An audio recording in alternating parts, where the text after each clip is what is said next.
سیرت زیبای فاروقی سراسر عدل و جود، باید از دیوان او سر فصلی از وحدت گشود.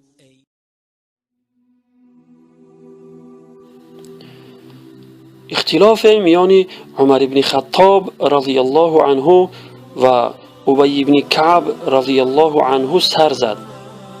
عمر رضی الله عنه گفت: مردی را حاضر نما تا که میان هر دویمان عادلانه حکم برآورد. ابی بن کعب رضی الله عنه این پیشنهاد عمر رضی الله عنه را پذیرفت و زید بن ثابت رضی الله عنه را میان خودشان حکم قرار دادند. پس هر دو به نزد زید بن ثابت رفتند.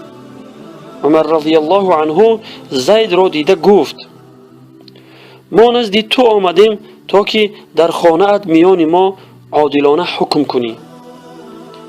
چون به خانه زید رضی الله عنه وارد شدند، او در حال برای عمر رضی الله عنه فرشش را پهن نمود و با دست خود با احترام اشاره نموده گفت: تشریف بیارید ای امیرالمؤمنین.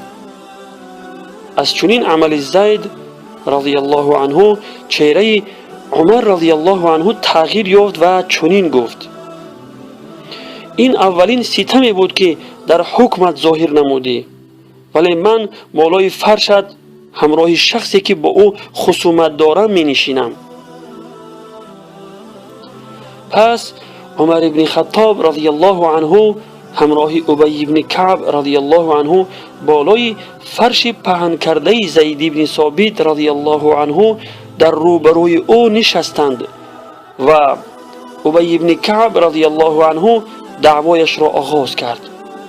عمر رضی الله عنه باشد دعواهای ابی بن کعب رضی الله عنه را با دلیل‌های قاطع رد می کرد. در آخر زید رضی الله عنه با نرمی از ابی بن کعب خواهش کرد که امیرالمؤمنین عمر بن خطاب رضی الله عنه را از سوگند یاد کردن عفو کند و علاوه نمود که من این خواهش را به خاطر عمر رضی الله عنه می کنم و به خاطر کسی دیگر هرگز این کار را نخواهم کرد.